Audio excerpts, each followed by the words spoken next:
This is an excerpt from Welcome to the Machine, pages 214 to 218. Try to destroy the machine, and those in power will kill you. What do? How's this for a first step? Let's climb out of our cars, mentally and physically, and try walking again. Remember your body? It's not a concept. It's not virtual reality. It's an animal. Animals are us, remember? If technology isn't neutral, and using it isn't free, and beating it is difficult, maybe we need to redefine the problem. Instead of building a better mousetrap, can we ask whether we want to be trapping mice or ourselves? Can we turn off the machines in our own lives long enough to hear ourselves think and talk, and to hear our human neighbors think and talk, and to hear our non-human neighbors think and talk, and hear the land itself thinking and talking, and reconsider what strange fruit we're making and for whom it's made, and whether there might indeed be an alternative reality available, one that came before cynicism and surfeit? Most of us, most of the time, see technology and technological progress as imperatives. Some of us are against technology and some of us are all for it, but most of us are ambivalent as we slave away. Most people see the machine culture as an imperative, with a life and a will, virtual though they may be, of its own. But nuclear power plants and automobiles and polyvinyl chloride are no more inevitable than an addiction to candy bars. A machine is not a living being. It has no will. It is as rational, blind, will-less, and disciplined, does what it's programmed to do, as Weber thought the bureaucrats to be. A machine is only as automatic as its computer program and its supply of fuel and its human addicts allow it to be. Do we want to be machines, blind and obedient, manufacturing, consuming plastic and foil-wrapped artificially flavored candy that goes in one end and out the other without a trace of nutrition? In the 1970s, the U.S. Senate Church Committee, after an investigation leading to shocking, to some, revelations of the U.S. government's illegal spying and institutionalized murder and mayhem, came up with 96 recommendations. And we forgive them for that, for they were, after all, lawmakers, ranging from congressional and Justice Department oversight of intelligence committees, to limiting those agencies' budgets, to forbidding intelligence agencies from domestic spying and covert activities unless there's suspicion of criminal activity, to not collecting unnecessary personal information about American citizens, to obtaining judicial warrants allowing domestic spying, to prohibiting the collection of information on the political beliefs, political associations, or private lives of Americans, quote, except that which is clearly necessary for domestic security investigations, end quote, to centralizing domestic security investigations under the FBI, and prohibiting the military, the National Security Agency, and the IRS from domestic spying. We have seen how centralization, secrecy, and rules are three inherent characteristics of bureaucracies.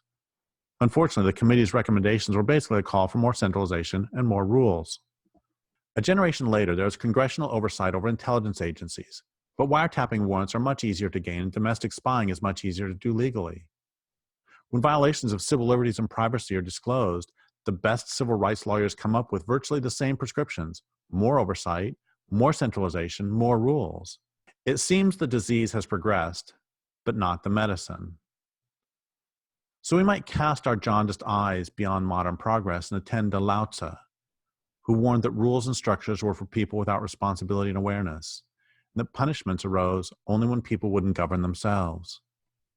He also pointed out that the more rules were promulgated, the more criminals there would be. Lao Tzu lived a long, long time ago, but he already saw the danger of device and recommended that people reduce their dependence on technology and stay close to home. A couple millennia later, Ralph Waldo Emerson lamented that work and days were offered us and we chose work. We can choose days and save time. Gardens are for those who don't have time for supermarkets and all their consequences. Walking is for those who don't have time for driving. And there's more to gain than time, though we'll enjoy lots of that too when we return to the real world. Just do it.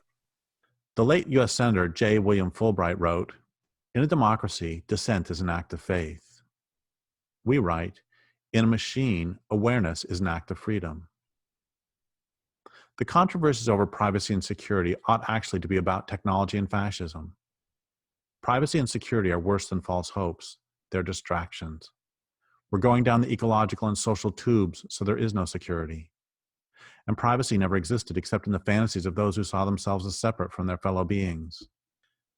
The human nervous network is a complex of billions of neurons and synapses washed in biochemicals sending subtle, multi-leveled messages. Human communities consist in part of millions of these nervous networks interacting. More than human communities consist in part of millions of species interacting in verbal and nonverbal ways. We can't fathom the world, much less control it, much less redesign it after our ambitions' impoverished goals. By trying to monitor everyone's behavior and thinking, and by trying to compel everyone else to follow rules, we reveal our ignorance of the complexity and subtlety of human cultures and the natural world. Best to relax our obsessions with security and control, pay attention to what's going on in ourselves and others as best we can, and respond using our entire sensibilities and collective intelligence. A computer can intercept and record telephone and email messages, but it cannot make sense of them. Computers are no substitute for intelligence. Rules are no substitute for human and non-human communities' evolved ways of interacting together. Closed-circuit TV cameras are no substitute for social cohesion. Sense-making cannot be tacked together with a computer programmer's codes. Security cannot be had with weapons and spying. You cannot keep up with the machine's schedule of production. You cannot recycle industrial waste. You cannot create or replace a forest, a wetland, a human culture, a non-human culture, a language. I often think about the religion of my youth and wonder what it would have been like to grow up knowing another sort of God, one who did not sit at the center of a universal panopticon and sort us all, to heaven with this one, to hell with the other. One who did not wield power from a distance, one who did not live in the sky, one without an oversight that is always possible and, conveniently, never verifiable. How would our culture be different if we recognize that the sacred resides instead in our own bodies and in the bodies of those humans and non-humans who are our neighbors and companions in the world?